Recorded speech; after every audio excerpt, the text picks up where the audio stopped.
Chapter 11. The Dufflepuds Made Happy.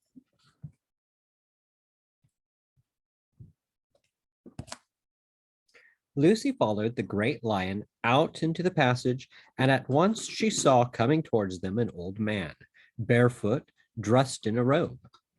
His white hair was crowned with a chaplet of oak leaves. His beard fell to his girdle, and he supported himself with a curiously carved staff. When he saw Aslan, he bowed low and said, "Welcome, sir, to the least of your houses." "Do you grow weary, Corrigan, of ruling such foolish subjects as I have given you here?" "No," said the magician. "They are very stupid, but there is no real harm in them. I begin to grow rather fond of the creatures. Sometimes, perhaps, I am a little impatient, waiting for the day when they can be governed by wisdom instead of this rough magic." "All in good time, Corrigan," said Aslan. "Yes, all in very good time, sir," was the answer. "Do you intend to show yourself to them?" "Nay," said the lion, with a half growl that meant, Lucy thought, the same as a laugh. "I shall frighten them out of their senses. Many stars will grow old and come to take their rest in islands before your people are ripe for that.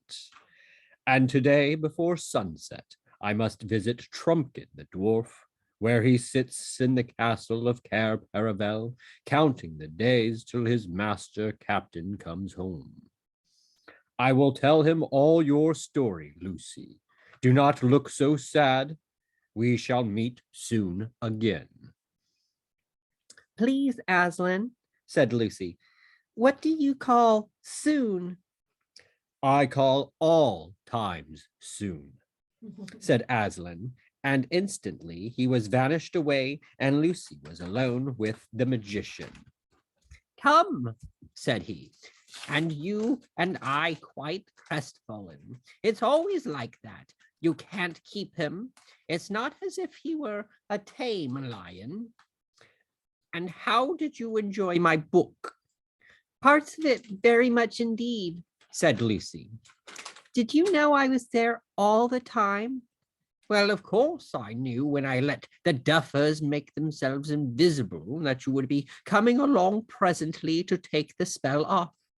I wasn't quite sure of the exact day, and I wasn't especially on the watch this morning. You see, they had made me invisible too, and being invisible always makes me so sleepy. Hi-ho, there, I'm yawning again.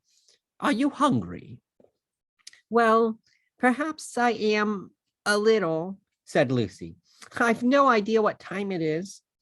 "Come," said the magician, "all times may be soon to Aslan, but in my home all hungry times are 1 o'clock. He led her a little way down the passage and opened a door. Passing in, Lucy found herself in a pleasant room full of sunlight and flowers.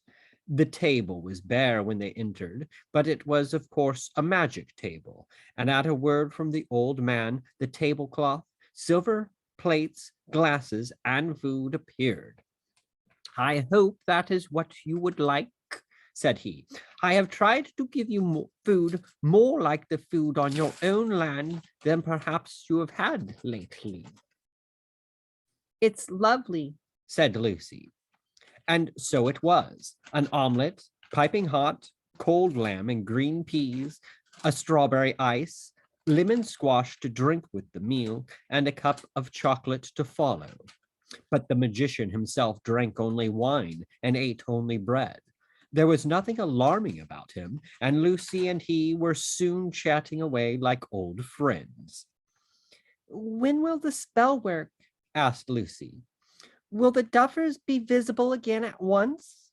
"Oh, yes, they're visible now, but they're probably all asleep still. They always take a rest in the middle of the day."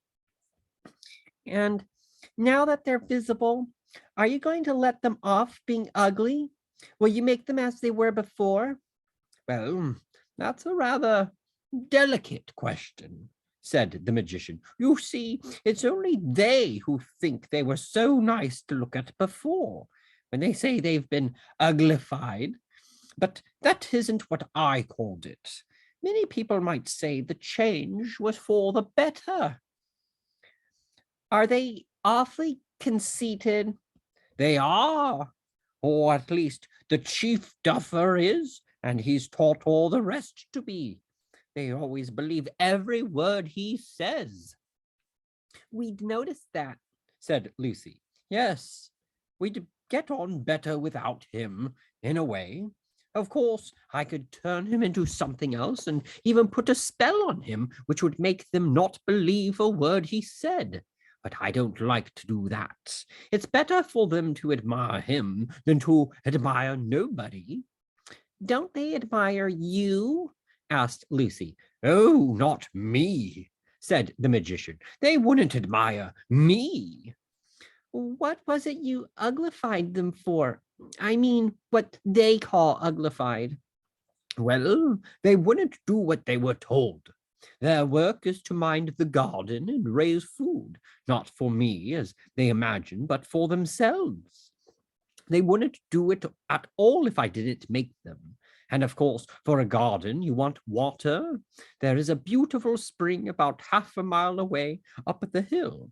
And from that spring, there flows a stream which comes right past the garden. All I asked them to do was to take their water from the stream instead of trudging up to the spring with their buckets 2 or 3 times a day and tiring themselves out, besides spilling half of it on the way back. But they wouldn't see it. In the end, they refused point blank. Are they as stupid as all that? Asked Lucy. The magician sighed. You wouldn't believe the troubles I've had with them. A few months ago, they were all for washing up the plates and knives before dinner. They said it saved time afterwards. I've caught them planting boiled potatoes to save cooking them when they are dug up.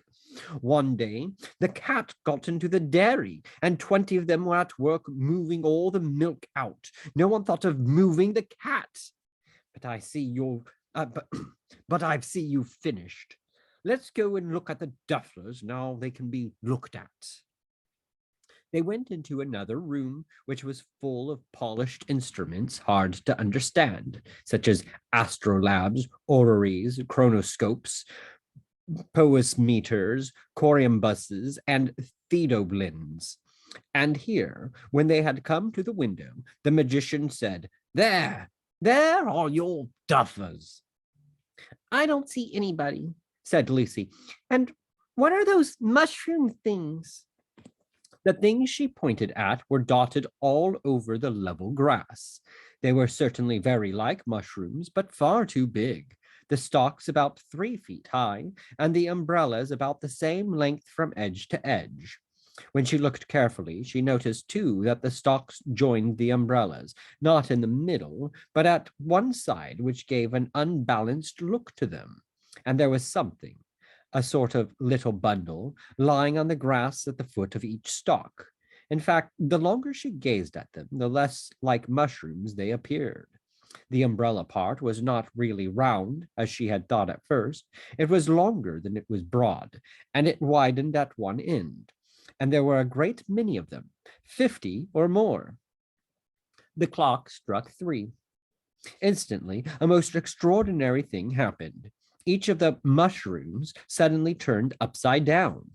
The little bundles which had lain at the bottom of the stalks were heads and bodies. The stalks themselves were legs, but not 2 legs to each body. Each body had a single thick leg right under it, not to one side like the leg of a one-legged man, and at the end of it, a single enormous foot, a broad-toed foot with the toes curling up a little so that it looked rather like a small canoe. She saw in a moment why they had looked like mushrooms. They had been lying flat on their backs, each with its single leg straight up in the air and its enormous foot spread out above it.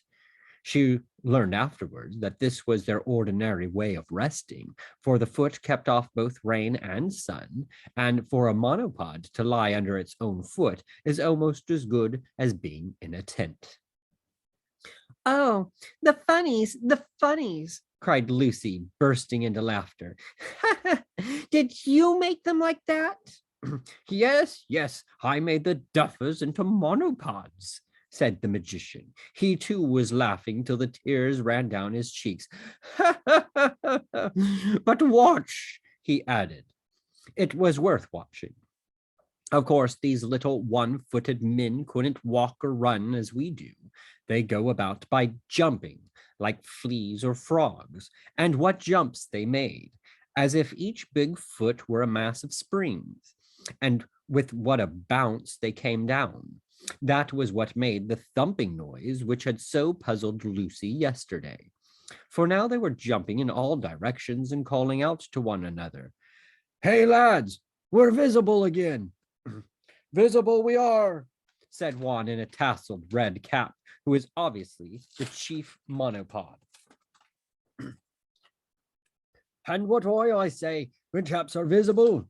Why, they can see one another.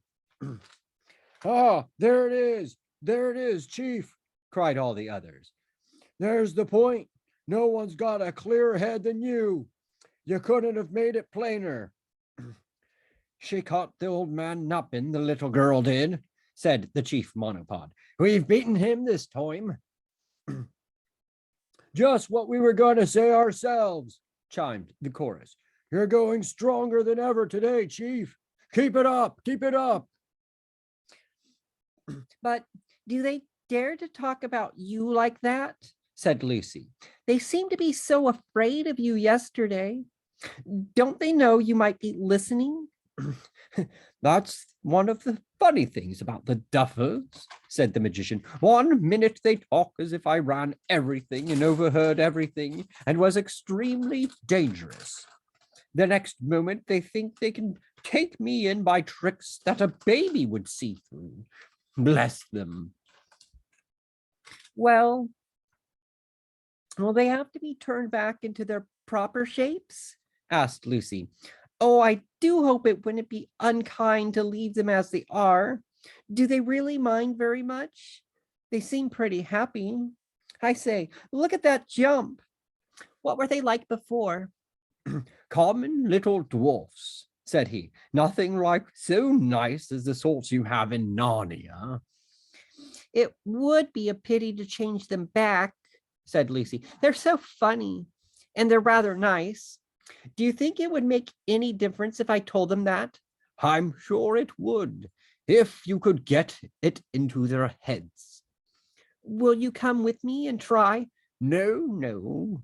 You'll get on far better without me. Thanks awfully for the lunch, said Lucy, and turned quickly away. She ran down the stairs, which she had come up so nervously that morning, and cannoned into Edmund at the bottom. All the others were there with him waiting, and Lucy's conscience smote her when she saw their anxious faces and realized how long she had forgotten them. It's all right, she shouted. Everything's all right. The magician's a brick, and I've seen him, Aslan.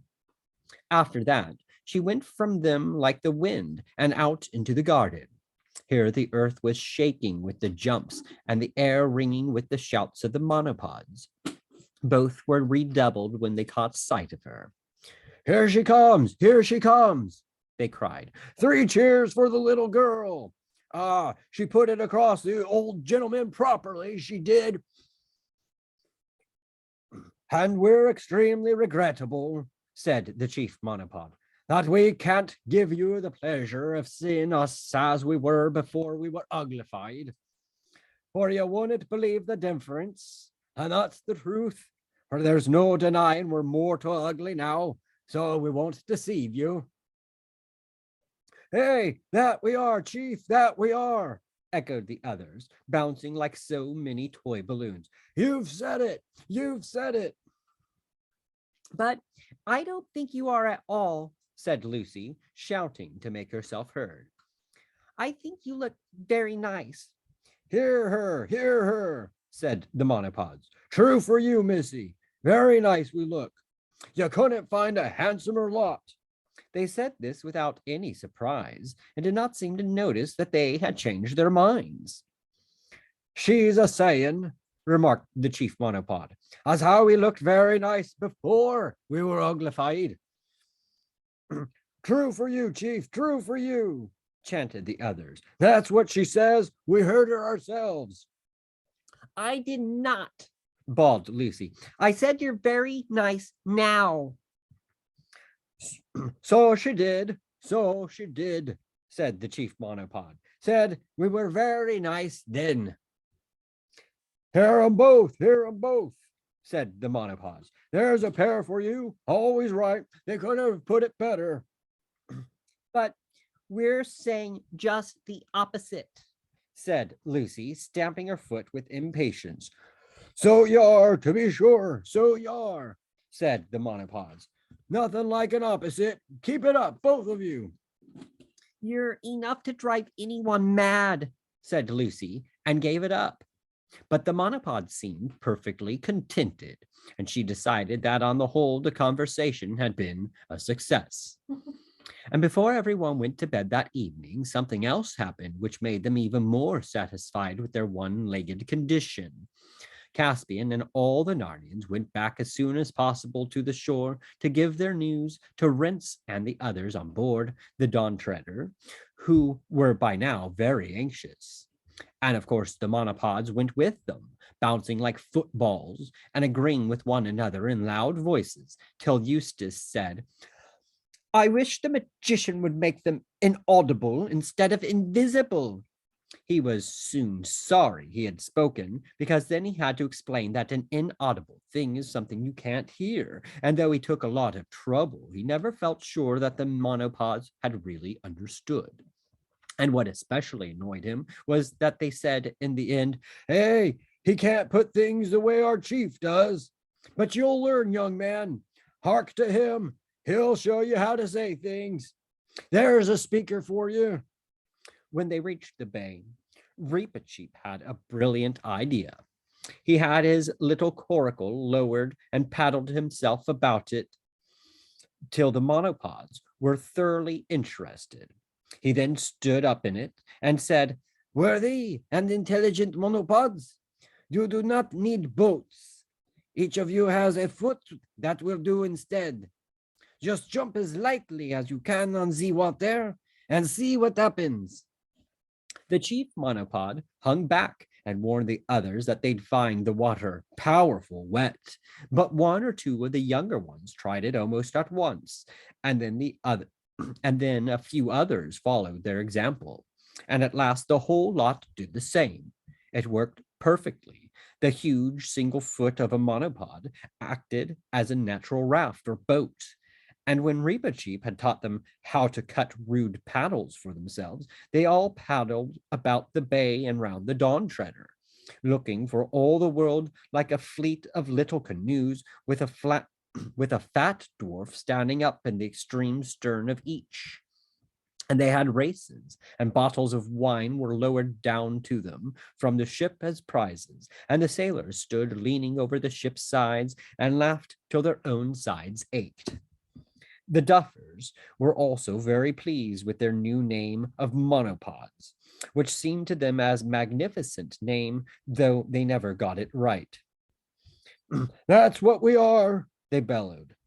Moneypods, promenades, poddymons. Just what it was on the tips of our tongues to call ourselves. But they soon got it mixed up with their old name of Duffers, and finally settled down to calling themselves the Dufflepuds. And that is what they will probably be called for centuries. That evening, all the Narnians dined upstairs with the magician, and Lucy noticed how different the whole top floor looked now that she was no longer afraid of it. The mysterious signs on the doors were still mysterious, but now looked as if they had kind and cheerful meanings, and even the bearded mirror now seemed funny rather than frightening. At dinner, everyone had by magic what everyone liked best to eat and drink, and after dinner, the magician did a very useful and beautiful piece of magic. He laid 2 blank sheets of parchment on the table and asked Drinian to give him an exact account of their voyage up to date. And as Drinian spoke, everything he described came out on the parchment in fine, clear lines, till at last each sheet was a splendid map of the Eastern Ocean, showing Galma, Terebinthia, the 7 Isles, the Lone Islands, Dragon Island, Burnt Island, Deathwater, and the land of the Duffers itself, all exactly the right sizes and in the right positions. They were the first maps ever made of those seas and better than any that have been made since without magic. For on these, though the towns and mountains looked at first just as they would on an ordinary map, when the magician lent them a magnifying glass, you saw that they were perfect little pictures of the real things, so that you could see the very castle and slave market and streets in Narrowhaven, all very clear through, though very distant, like things seen through the wrong end of a telescope. The only drawback was that the coastline of most of the islands was incomplete, for the map showed only what Drinian had seen with his own eyes. When they were finished, the magician kept one himself and presented the other to Caspian. It still hangs in his chamber of instruments at Cair Paravel. But the magician could tell them nothing about seas or lands further east. He did, however, tell them that about 7 years before, a Narnian ship had put in at his waters, and that she had on board the lords Revilian, Argaz, Mavramorn, and Roop. So they judged that the golden man they had seen lying in Deathwater must be the Lord Restamar. Next day, the magician magically mended the stern of the Dawn Treader where it had been damaged by the sea serpent and loaded her with useful gifts. There was a most friendly parting, and when she sailed 2 hours after noon, all the Dufflepuds paddled out with her to the harbor mouth and cheered until she was out of sound of their cheering. Chapter 12. The Dark Island.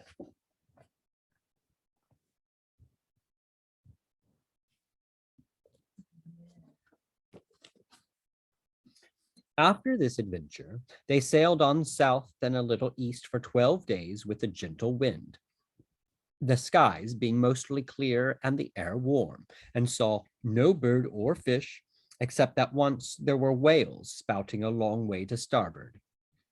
Lucy and Reepicheep played a good deal of chess at this time. Then, on the 13th day, Edmund, from the fighting top, sighted what looked like a great dark mountain rising out of the sea on their port bow. They altered course and made for this land, mostly by oar, for the wind would not serve them to sail northeast. When evening fell, they were still a long way from it and rode all night. The next morning, the weather was fair, but a flat calm prevailed. The dark mass lay ahead, much nearer and larger, but still very dim, so that some thought it was still a long way off, and others thought they were running into a mist. About 9 that morning, very suddenly, it was so close that they could see that it was not land at all, nor even, in an ordinary sense, a mist. It was a darkness. It is rather hard to describe, but you will see what it was like if you imagine yourself looking into the mouth of a railway tunnel, a tunnel either so long or so twisty that you cannot see the light at the far end. And you know what it would be like. For a few feet, you would see the rails and sleepers and gravel in broad daylight. Then there would come a place where they were in twilight, and then pretty suddenly, but of course without a sharp dividing line, they would vanish altogether into smooth, solid blackness. It was just so here. For a few feet in front of their bows, they could see the swell of the bright greenish blue water. Beyond that, they could see the water looking pale and gray as it would look late in the evening. But beyond that again, utter blackness, as if they had come to the edge of moonless and starless night. Caspian shouted to the boatswain to keep her back, and all except the rowers rushed forward and gazed from her bows. But there was nothing to be seen by gazing. Behind them was the sea and the sun. Before them, the darkness. "Do we go into this?" asked Caspian at length. "Not by my advice," said Drinian. "The captain's right," said several sailors. "I almost think he is," said Edmund. Lucy and Eustace didn't speak, but they felt very glad inside at the turn things seemed to be taking. But all at once, the clear voice of Reepicheep broke in upon the silence. "And why not?" he said. "Will someone explain to me why not?" No one was anxious to explain, so Reepicheep continued. "If I were addressing peasants or slaves," he said, "I might suppose that this suggestion proceeded from cowardice. But I hope it will never be told in Narnia that a company of noble and royal persons in the flower of their age turned tail because they were afraid of the dark." "But what manner of use would it be plowing through the blackness?" asked Drinian. "Use?" replied Reepicheep. "Use, captain? If by use you mean filling our bellies or our purses, I confess it would be no use at all. So far as I know, we did not set sail to look for things useful, but to seek honor and adventure. And here is as great an adventure as I have ever heard of. And here, if we turn back, no little impeachment of all our honors." Several of the sailors said things under their breath that sounded like "honor be blowed." But Caspian said, "Oh, bother you, Reepicheep. I almost wish we'd left you at home. All right, if you put it that way, I suppose we shall have to go on, unless Lucy would rather not." Lucy felt that she would very much rather not, but what she said out loud was, "I'm game." "Your Majesty will at least order lights," said Drinian. "By all means," said Caspian. "See to it, captain." So the 3 lanterns at the stern and the prow and the masthead were all lit, and Drinian ordered 2 torches amidships. Pale and feeble they looked in the sunshine. Then all the men, except some who were left below at the oars, were ordered on deck and fully armed and posted in their battle stations with swords drawn. Lucy and 2 archers were posted on the fighting top with bows bent and arrows on the string. Rinelf was in the bows with his line ready to take sounding. Reepicheep, Edmund, Eustace, and Caspian, glittering in mail, were with him. Drinian took the tiller. "And now, in Aslan's name, forward!" cried Caspian. "A slow, steady stroke, and let every man be silent and keep his ears open for orders." With a creak and a groan, the Dawn Treader started to creep forward as the men began to row. Lucy, up in the fighting top, had a wonderful view of the exact moment at which they entered the darkness. The bows had already disappeared before the sunlight had left the stern. She saw it go. At one minute, the gilded stern, the blue sea, and the sky were all in broad daylight. Next minute, the sea and sky had vanished. The stern lantern, which had been hardly noticeable before, was the only thing to show where the ship ended. In front of the lantern, she could see the black shape of Drinian crouching at the tiller. Down below her, the 2 torches made visible 2 small patches of deck and gleamed on swords and helmets, and forward there was another island of light on the forecastle. Apart from that, the fighting top, lit by the masthead light, which was only just above her, seemed to be a little lighted world of its own, floating in lonely darkness. and the lights themselves, as always happens with lights when you have to have them at the wrong time of day, looked lurid and unnatural. She also noticed that she was very cold. How long this voyage into the darkness lasted, nobody knew. Except for the creak of the rowlocks and the splash of the oars, there was nothing to show that they were moving at all. Edmund, peering from the bows, could see nothing except the reflection of the lantern in the water before him. It looked a greasy sort of reflection, and the ripple made by their advancing prow appeared to be heavy, small, and lifeless. As time went on, everyone except the rowers began to shiver with cold. Suddenly, from somewhere, no one's sense of direction was very clear by now, there came a cry, either of some inhuman voice or else a voice of one in such extremity of terror that he had almost lost his humanity. Caspian was still trying to speak. His mouth was too dry when the shrill voice of Reepicheep, which sounded louder than usual in that silence, was heard. "Who calls?" it piped. "If you are a foe, we do not fear you, and if you are a friend, our enemies shall be taught the fear of us." "Mercy!" cried the voice. "Mercy! Even if you are only one more dream, have mercy. Take me on board. Take me, even if you strike me dead. But in the name of all mercies, do not fade away and leave me in this horrible land."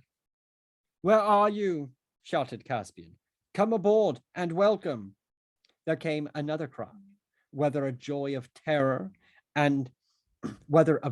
or terror, and then they knew that someone was swimming towards them. "Stand by to heave him up, men," said Caspian. "Aye, aye, your majesty," said the sailors. Several crowded to the port bulwark with ropes, and one, leaning far out over the side, held the torch. A wild white face appeared in the blackness of the water, and then after some scrambling and pulling, a dozen friendly hands had heaved the stranger on board. Edmund thought he had never seen a wilder looking man. Though he did not otherwise look very old, his hair was an untidy mop of white, his face was thin and drawn, and for clothing, only a few wet rags hung about him. But what one mainly noticed were his eyes, which were so widely opened that he seemed to have no eyelids at all, and stared as if in agony of pure fear. The moment his feet reached the deck, he said, "Fly, fly, about with your ship, and fly! Row, row, row for your lives, away from this accursed shore!" "Compose yourself," said Reepicheep, "and tell us what the danger is. We are not used to flying." The stranger started horribly at the voice of the mouse, which he had not noticed before. "Nevertheless, you will fly from here," he gasped. "This is the island where dreams come true." "That's the island I've been looking for this long time," said one of the sailors. "I reckoned I'd find I was married to Nancy if we landed here." "I know I'd find Tom alive again," said another. "Fools!" said the man, stamping his foot with rage. "That is the sort of talk that brought me here, and I'd better have been drowned or never born. Do you hear what I say? This is where dreams, do you understand? Come to life, come real, not daydreams, dreams." There was about half a minute's silence, and then, with a great clatter of armor, the whole crew were tumbling down the main hatch as quick as they could and flinging themselves on the oars to row as they had never rowed before. Andrinian was swinging round the tiller, and the boatswain was giving out the quickest stroke that had ever been heard at sea. for it had taken everyone just that half minute to remember certain dreams they had had, dreams that make you afraid of going to sleep again, and to realize what it would mean to land on a country where dreams come true. Only Reepicheep remained unmoved.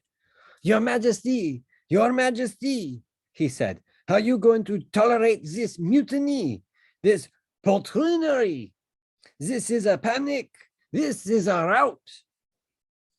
Row, row, bellowed Caspian. Pull for all our lives. Is our head right, Drinian?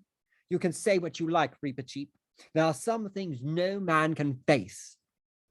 It is then my good fortune not to be a man, replied Reepicheep with a very stiff bow. Lucy from up aloft had heard it all. In an instant, that one of her own dreams, which she had tried hardest to forget, came back to her as vividly as if she had only just woken from it. So that was what was behind them on the island in the darkness. For a second, she wanted to go down to the deck and be with Edmund and Caspian. But what was the use? If dreams began coming true, Edmund and Caspian themselves might turn into something horrible just as she reached them. She gripped the rail of the fighting top and tried to steady herself.